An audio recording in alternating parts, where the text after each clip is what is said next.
Welcome to Grade 12 Mathematics. Today's lesson is a financial mathematics crash course. Financial mathematics helps us understand savings, loans, interest, inflation, depreciation, investments, and repayments. This lesson will revise the key skills needed for CAPS and the NSC mathematics examination. FutureAfricaMinds. Learn today, lead tomorrow. By the end of this lesson, you should be able to understand simple interest, calculate compound interest, and solve depreciation and inflation problems. You should also be able to calculate present value and future value, apply financial mathematics formulas correctly, and solve NSC examination questions with confidence. Financial mathematics is the study of how money changes over time. It is used when dealing with savings, investments, bank loans, vehicle finance, home loans, and inflation. In Grade 12 mathematics, financial questions often involve formulas, time periods, interest rates, and careful substitution.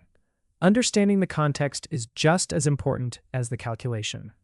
Simple interest is interest calculated only on the original amount invested or borrowed. The formula is A equals P times the quantity 1 plus I times N.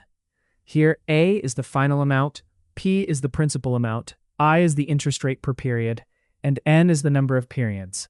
Simple interest grows by the same amount each period. Compound interest is interest calculated on both the original amount and the interest already earned. This means the money grows faster over time. The formula is A equals P times the quantity 1 plus I raised to the power N. Always make sure the interest rate and the time period match. For example, monthly interest must use months. Growth and decay are both examples of exponential change.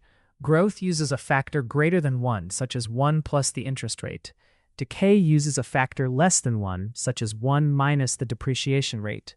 Compound interest is a growth problem. Depreciation is usually a decay problem. The key is choosing the correct factor. Depreciation means an asset loses value over time.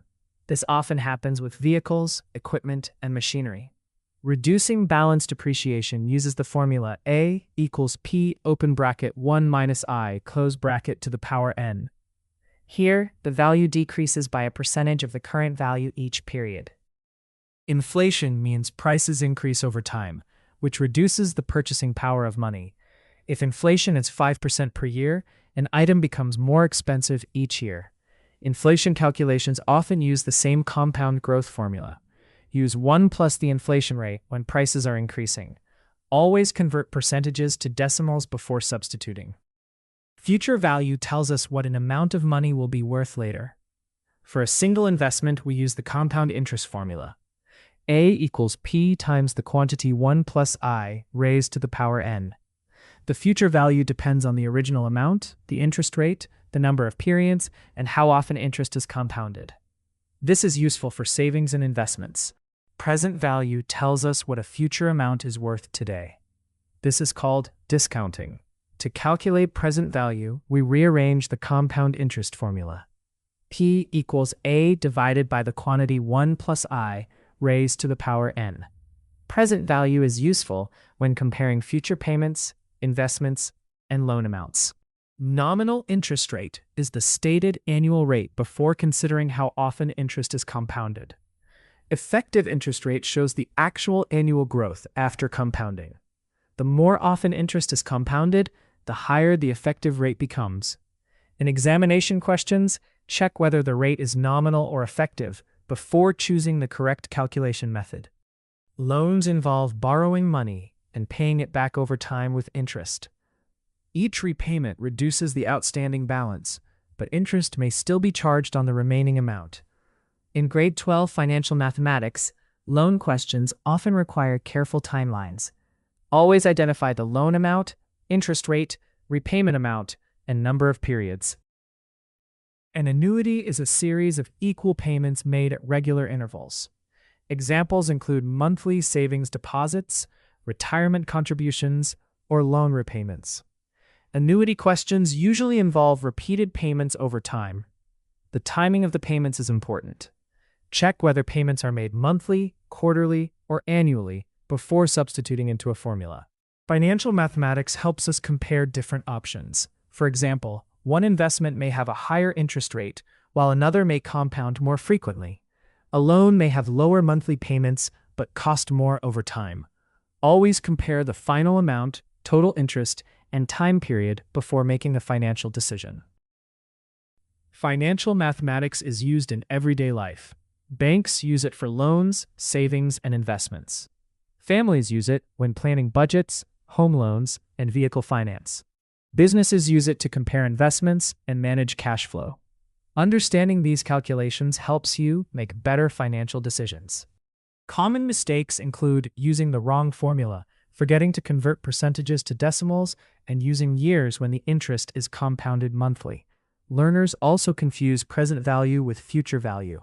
Always check the wording of the question, match the rate with the time period, and write down your formula before substituting values. In a simple and compound interest question, first identify whether interest is simple or compounded. Simple interest grows by a fixed amount each period. Compound interest grows on the accumulated amount. Write down the correct formula, substitute carefully, and round only at the final step unless the question says otherwise. For depreciation and inflation questions, decide whether the value is increasing or decreasing. Inflation usually means growth, so use 1 plus the rate. Depreciation means decay, so use 1 minus the rate. Check the number of periods carefully, especially when the question refers to months, quarters, or years. In loan and investment comparison questions, organize the information clearly. Create a timeline if needed. Compare the final values, total repayments, or total interest. Do not only look at the interest rate. The time period and compounding frequency can change the final answer significantly. Let us summarize the key financial mathematics ideas. Simple interest grows by the same amount each period. Compound interest grows on accumulated interest. Inflation is growth in prices. Depreciation is a decrease in value. Future value looks forward in time. Present value discounts a future amount back to today. Always match rate and time period. Now it is time to practice. Attempt each financial mathematics question carefully. Identify the type of problem first. Choose the correct formula, convert percentages to decimals, and match the interest rate to the correct time period. Show all working clearly. Financial mathematics rewards accuracy and careful reading. Visit www.FutureAfricaMinds.com. Use the platform to access study notes, worked examples, revision resources, worksheets, memorandums, flashcards, and NSC past papers. If you need support, contact us at support@FutureAfricaMinds.com. Keep practicing, stay focused, and build your confidence one topic at a time. Future Africa Minds. Learn today.